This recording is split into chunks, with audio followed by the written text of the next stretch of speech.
শুভ সন্ধ্যা। আপনারা দেখছেন সময়ের খবর। দর্শক, আজ একটা অত্যন্ত গুরুত্বপূর্ণ একটা বিষয় নিয়ে আলোচনা করতে এসেছি আপনাদের সামনে। রাজ্যের রাজনীতিতে অন্তত বর্তমান সময়ের সবচেয়ে আলোচনার কেন্দ্রবিন্দুতে যে বিষয়টা, আমি সেটা নিয়ে আজকে একটু বলতে এসেছি আপনাদের সামনে। অবশ্যই আপনাদের মতামতটাও জানাবেন কমেন্ট বক্সে। বিষয়টা হচ্ছে হুমায়ুন কবির, তৃণমূলের বিতর্কিত বিধায়ক, বেবাক কথা বলেন, দ্ব্যর্থহীন ভাষায় কথা বলেন, কুচপরোয়া নেই একটা মনোভাব। আপনারাও জানেন, দল বিরোধী কাজের জন্য গত কয়েকদিন আগে তাকে সাসপেন্ড করা হয়েছে। এই হুমায়ুন কবির আজ থেকে 1 বছর আগে ঘোষণা দিয়েছিলেন উনি মুর্শিদাবাদের বেলডাঙাতে বাবরি মসজিদ তৈরি করবেন। ঘোষণা ছিল, তখন উনি তৃণমূল দলেও ছিলেন। কিন্তু মাঝে মধ্যেই উনি এমন কিছু মন্তব্য করছিলেন যেটা তৃণমূল দলকে অস্বস্তির মধ্যে ফেলছিলেন। তারপরে বাবরি মসজিদ ইস্যুটা তো রয়েছে। সব কিছু দেখার পর তৃণমূল কংগ্রেস দেখলেন না, হুমায়ুনকে রেখে লাভ নয়, বরং লোকসানই বেশি হবে। হুমায়ুন কবিরকে সাসপেন্ড করে দিলেন নিজেদের ভাবমূর্তি রক্ষা করার জন্য। এই হুমায়ুন কবির উনি দ্ব্যর্থহীন ভাষায় বলছেন এবং আত্মবিশ্বাসের সাথে বলছেন উনি 22শে ডিসেম্বর ওনার নিজের দল ঘোষণা করবেন, নিজের সম্পূর্ণ একটা আলাদা রাজনৈতিক দল উনি ঘোষণা করবেন। তৃণমূল থেকে সাসপেন্ডেড হুমায়ুন কবির উনি কোনো দলে যোগ দেবেন না, বরং উনি নিজে একটা আলাদা দল ঘোষণা করবেন। এই যখন হুমায়ুন কবিরের সিদ্ধান্ত, অন্যদিকে উনি আরও একটা কথা বলেছেন, উনি সেকুলার। তৃণমূল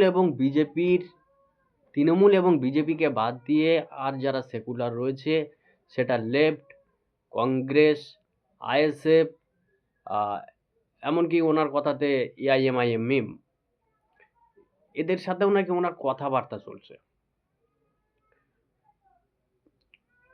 হালে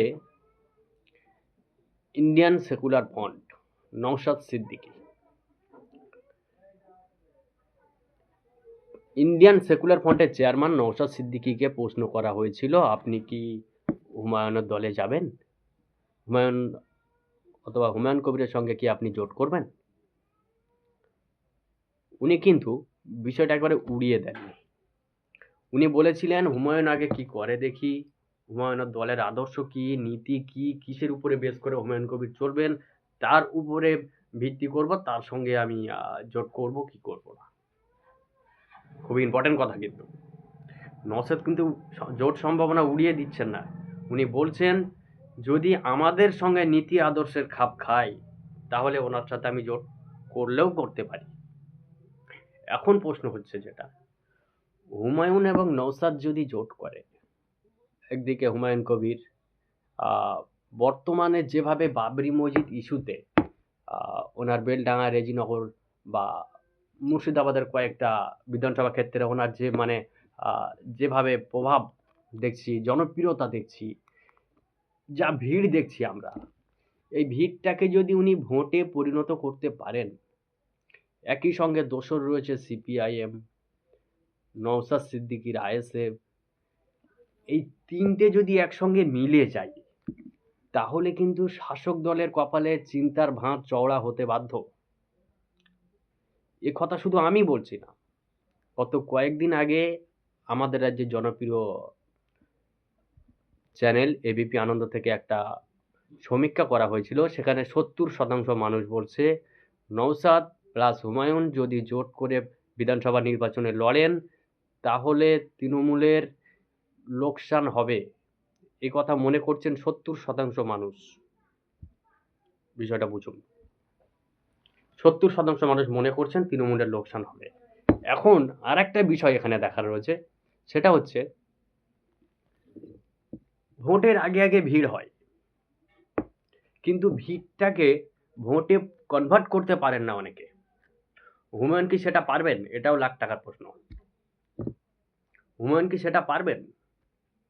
মুর্শিদাবাদের সাধারণ সংখ্যালঘু মানুষ যারা 70% রয়েছে, তৃণমূল কংগ্রেসকে বাদ দিয়ে তারা কি নতুন দল হুমায়ুন কবির, যার অতীতের রেকর্ডও খুব একটা ভালো নয়, উনি কখনো কংগ্রেস করেছেন, 2019 সালে উনি বিজেপির লোকসভা ভোটে বিজেপির ক্যান্ডিডেট ছিলেন, তারপরে তৃণমূল, তারপরে সব দল ঘুরে ঘুরে উনি এবারে নিজের দল করবেন।